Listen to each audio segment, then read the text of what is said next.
Lockdown में police. चल रहा है लॉकडाउन, सड़कें गलियां सुनसान।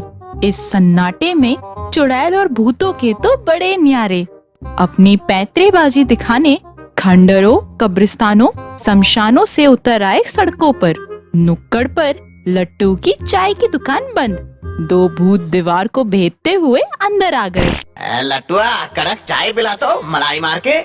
अरे लट्टू बाबू, अगर आपने चाय नहीं पिलाई तो आपके दिल की भाजी हम यही आपके ही चूल्हे में पकाकर खा जाएंगे।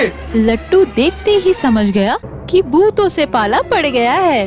तभी दरवाजे पर धड़ाम से किसी भारी भरकम चीज के टकराने की आवाज हुई। अंदर कौन है? दुकान क्यों खोली? चाय की दुकान क्या जरूरी चीजों की दुकान है जो खोल ली? बाहर से किसी ने धड़ाम से दरवाजा खोल दिया। सामने थाने के पुलिस इंस्पेक्टर अपनी पूरी फौज के साथ खड़े थे। सर, मैंने दुकान कहाँ खोली? ये परलोक से आए हुए भूत हैं। मैं गरीब आदमी हूँ सर, इनके डर से मैं क्या करता। इंस्पेक्टर ने घूर कर दोनों को देखा। भूत? वाह, लातों के भूत बातों से नहीं मानते। ये वाला मुहावरा तो यही जमेगा। चल भाई, डंडों की मजबूती दिखा लो। कहने भर की देर थी, पुलिस वाले टूट पड़े दोनों भूतों पर। डंडे से इतनी मरामत कर दी कि भूत अपने भूतिया जादू भी भूल गए। अब कान पकड़कर 100 उठक बैठक कर, डंडे के दर्द से आराम मिलेगा। दोनों भूत दर्द से कहराते हुए उठक बैठक लगाने लगे। ए, सुनो, लॉकडाउन में फिर अगर बाहर निकलकर भूतगिरी करने लगे तो चमड़ी उतार दूंगा मैं। जिंदगी भर के लिए भूतगिरी भूल जाओगे।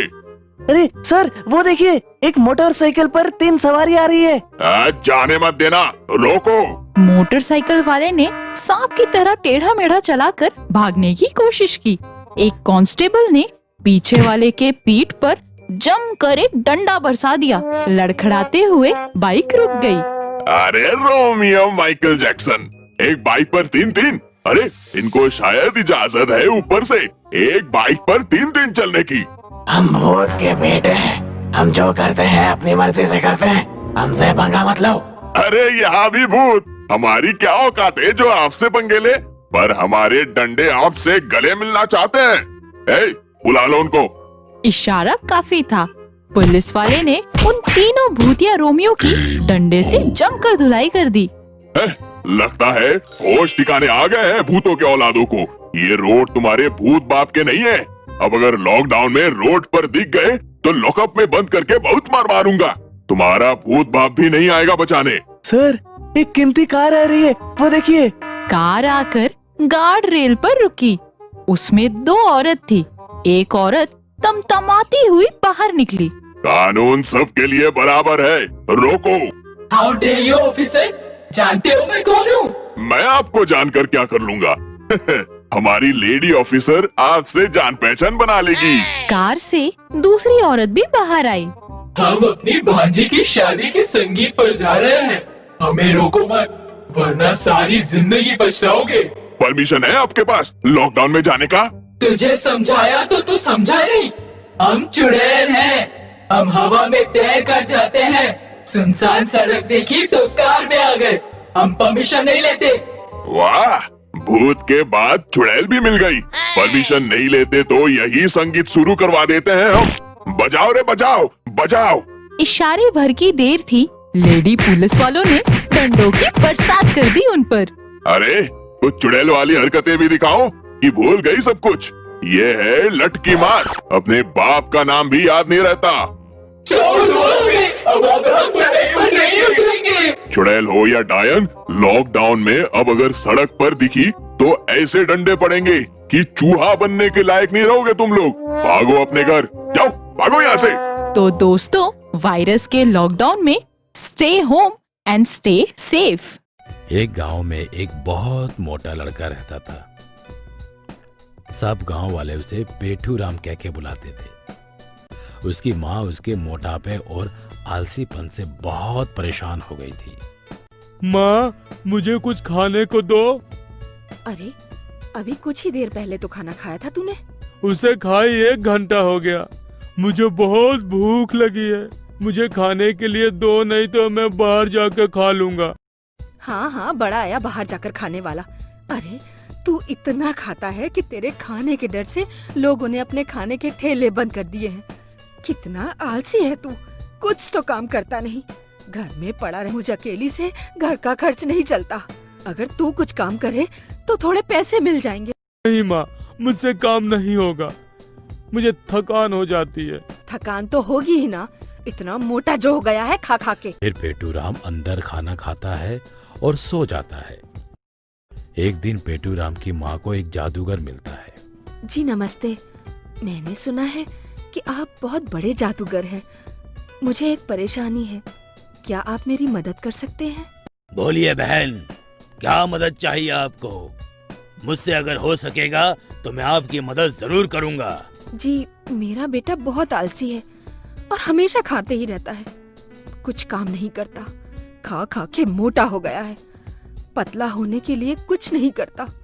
पूरा गांव उसे पेटूराम कह के पुकारता है। मुझे बिल्कुल अच्छा नहीं लगता।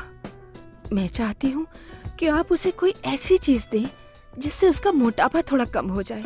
ऐसी तो कोई चीज नहीं होती जिससे मोटापा कम हो जाए। उसे मेहनत और कसरत करनी पड़ेगी। फिर भी मैं कुछ सोचता हूँ, आप उसे कल मेरे पास लेकर आइए। अगले दिन पेटूराम की माँ उसे लेके जादूगर के पास जाती है। जादूगर जी, ये मेरा बेटा है जिसे सब पेटूराम कहते हैं। आओ बेटा, मैं तुम्हें कुछ देने वाला हूँ। हाँ, माँ ने बताया था मुझे, आप मेरा मोटापा कम करने के लिए कोई जादुई चीज देने वाले हैं। हाँ देता हूँ, लेकिन वो चीज लेने के बाद तुम्हें 4 नारियल भगवान को चढ़ाने होंगे, और वो भी खुद पेड़ से उतार कर। और अगर तुमने ऐसा नहीं किया तो तुम्हारा पेट और भी बड़ा होकर फट जाएगा। नहीं नहीं, आप जो बोल रहे हैं मैं वैसा ही करूँगा। कितने दिन लगेंगे मेरा मोटापा कम होने में? 3 महीने। 3 महीने में तुम्हारा मोटापा कम हो जाएगा। मैं तुम्हें एक जादुई ताबीज देता हूँ, वो तुम अपने गले में बांध लो। और लेकिन याद रहे, उन 3 महीनों में तुम्हें भगवान को नारियल चढ़ाने होंगे। ठीक है। फिर जादूगर उसे ताबीज देता है। पेटूराम ताबीज गले में बांध लेता है और पास के नारियल के पेड़ पर चढ़ने की कोशिश करता है, लेकिन उसके बड़े पेट और ज्यादा वजन के कारण वो पेड़ पे चढ़ नहीं पाता। ठीक है, तुम्हारे पास अभी वक्त है, तुम कोशिश करते रहना। और ध्यान रहे, तुम्हें ये ताबीज 3 महीनों तक गले से नहीं उतारना है। जी ठीक है। पेटूराम रोज नारियल के पेड़ पर चढ़ने की कोशिश करता था, लेकिन चढ़ नहीं पाता था। फिर उसकी माँ ने कहा, बेटा, तुम इस तरह पेड़ पर नहीं चढ़ सकते।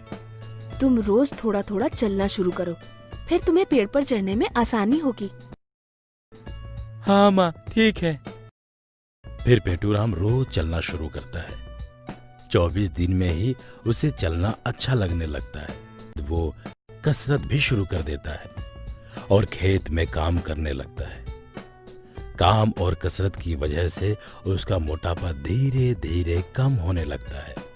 वो पेड़ पर चढ़ने की कोशिश भी जारी रखता है और 3 महीने पूरे होने के कुछ दिन पहले पेड़ पर चढ़कर नारियलों को लेकर आता है। उसे बहुत ज्यादा खुशी होती है। माँ, देखो मैंने खुद पेड़ पर चढ़कर नारियल तोड़े हैं। चलो हम इसे भगवान को चढ़ा कर आते हैं। वो मंदिर में जाने के लिए निकलते हैं, तभी उन्हें जादूगर मिलता है। जादूगर को देखकर पेटूराम कहता है, ये देखिए, मैंने नारियल के पेड़ पर चढ़कर नारियल तोड़े हैं। आपके जादुई ताबीज ने सच में जादू दिखा दिया। मेरा मोटापा कम हो गया। अब मैं अच्छा महसूस करने लगा हूँ। काम पर भी जाता हूँ।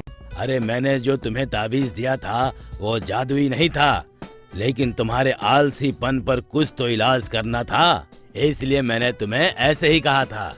अगर सीधी तरह से कहता कि मेहनत करो, कसरत करो, तो तुम मानते नहीं और हमेशा मोटे ही रहते। जी, मुझे मेरी गलती समझ आ गई।